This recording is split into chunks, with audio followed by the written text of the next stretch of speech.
Welcome, guys. Darren here with a box review of 1994 Upper Deck, basically collector's choice, Spanish or multilingual, I guess. Tarjetas de Deportes, which is basically the correct way to put it. It's interesting they do just label it as Upper Deck, but this is basically collector's choice for the Latin America market. And it's something kind of unique that was done every once in a while in football, where they tried to expand out and they tried to expand south of the border, and it didn't really work. They only did a couple there are only a couple of Spanish language sets. But it's an interesting set in terms of the fact that it is an identical replica of the 1994 Collector's Choice set, all the way down to the card numbers, with an exception. And the exception is that there's a section just after Steve Young where they took a major portion of the set out. It's gone. It doesn't show up at all. And it includes some pretty prominent players like Jerry Rice, John Elway, and Brett Favre. They're not in the set. Otherwise, it is the exact same set that you get in the main that was released in the US. So it starts off with all the rookies. The first 30 cards are rookies, and then the next 15 cards are images of 93. And then it starts in on the regular player cards. And then at the end, they took a section toward the end out. Actually, they took two sections out. And they left at the very end, you still have the Panthers and the Jaguars cards. And then you have the three checklists, although the checklists now, in this case, don't go all the way up. They only go up to 260. So the checklists are slightly different. But the cards themselves are multilingual cards, which means that on the card back, let's see, I guess the regular player cards are the best ones to show. There is a section here that goes halfway down, that's in English, and then the second half from here down, that's all in Spanish. So they have both languages on it, but they don't change the names of the positions, which some sets would do.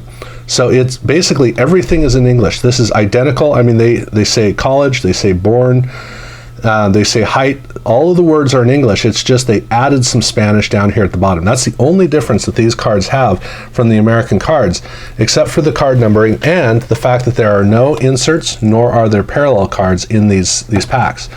So every pack has only 10 cards in it. That's all that you get.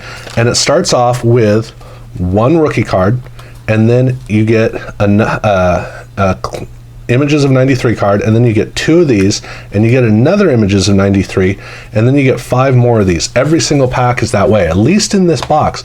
And what that means is this is a 30-pack box, and it's a 260 card set, which means in theory you should be able to get a complete set out of one box. You would hope to do that because, you know, it's tough with something like this. You don't run into these very often. So if there's any case where you get a box and you want a set, this is it. How are you going to get all the rest of the cards? So it starts off 30 packs.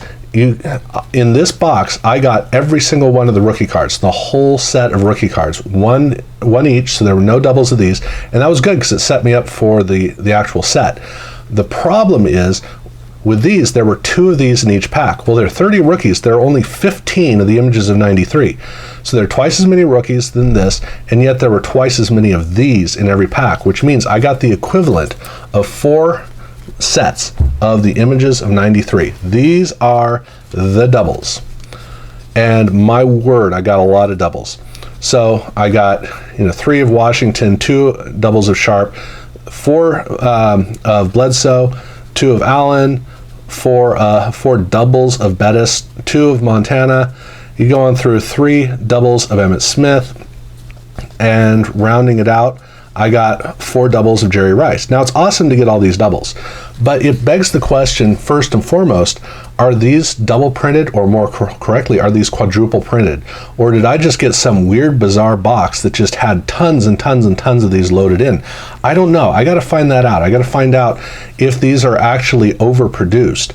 And it's a weird thing that they might have done, but it meant that as I was going through the packs, I was noticing I wasn't getting any doubles, except in these. I was seeing them all the time, and it really deflated my enthusiasm because, like I said, there are 300 cards in the box. There are 260 in the set. No inserts, no parallels, which means there are 40 extra cards beyond just a regular set. And so as I'm going through here, I'm watching all the doubles disappear, and I'm starting to wonder, how far is that going to cut into the set? Well, here is the set. and I got within 31 cards. So I got 229 cards in the set. I'm missing 31 cards from the set. None of the rookies, obviously none of the images, but I am missing Steve Young. Now, fortunately, that's the only card of any note that I'm missing, just Steve Young. But still, 31 cards is a lot of cards to be missing from the set. And it came down primarily to the fact that I got so many of these. So I do have to get a whole second box just to be able to complete the set. As far as the doubles go, I did get a fair number of regular set doubles. And fortunately, there were a few really good ones. So we got Chris Miller, Deion Sanders. I got a Dan Marino. I got a second Dan Marino. That was pretty exciting. So if you're going to get a bunch of doubles, you want to at least get something of significance. I also got Herschel Walker, Richard Dent, Ronnie Lott, and Rick Myrer. Those were the doubles that I got on top of the set. So I'm down a Steve Young. I am up by a Dan Marino. So, you know, when you balance it out, I'm at an advantage. But again, I'd like to finish this set, and it's going to take me a whole nother box to get it. And I got it. This box that I've got actually came from Argentina, so it's not like it was some easy little acquisition. It was pretty expensive. The cards themselves, they are basically identical to the cards that you get in the US version. Really, it's just the fact that there is additional, so the text is a little bit smaller so they can get all the additional text. That's basically what it comes down to. Otherwise, it really is the same as the US set. So this is a novelty set. That's really what this is all about. And going through the packs, it started out pretty fun because it was kind of exciting, and you were excitedly waiting for whatever big cards would show up. But then pretty quickly I started to notice just how many of these were showing up, and that for me dampened the excitement of going through the box, because I very quickly realized I'm not getting a set. So then it was more about panic of what am I not getting. So when I saw Joe Montana, good. When I saw Emmitt Smith, good. Barry Sanders, good. Dan Marino, good.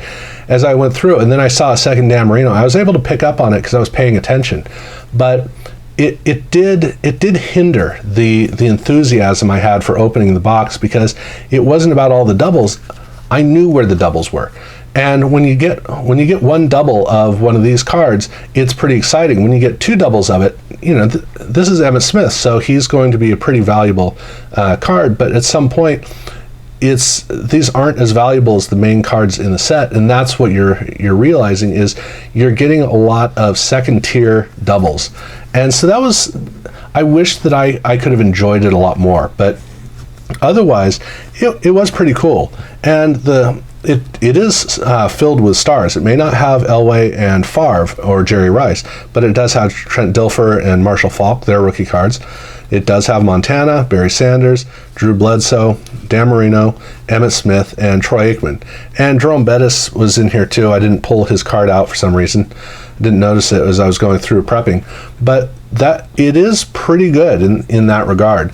So I don't have any actual complaints about it. This was a fascinating thing to do. It was a fun thing to do. I'm not complaining about the fact that I didn't get a set. I'd say it was a disappointment. That was the thing that came down to it. But I mean, at the end of the day, you really can't complain about what is and is not in a pack, because the whole point is it's supposed to be kind of random. And so as much as it would be nice to have ended up with a set, at least I ended up with all the rookies. That does help out a lot, so that makes me feel a lot better. And I will be getting another box primarily because of this. I need to understand what's going on with these, because I got to know, are these extra printed? Are these a lot more common than the rest of the cards? Or was this an aberration in this box? And it's an unusual aberration considering how many were in there.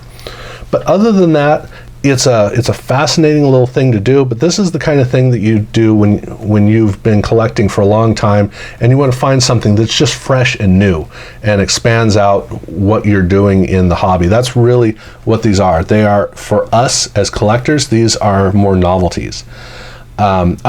Other than that, it would have been nice to get parallels or inserts, but they just didn't do that in the set, and that's okay. It wasn't intended for us. This is just something that we're able to do as an addition to our collecting. Otherwise, yeah, that's basically about all I got to say. So thank you guys for watching.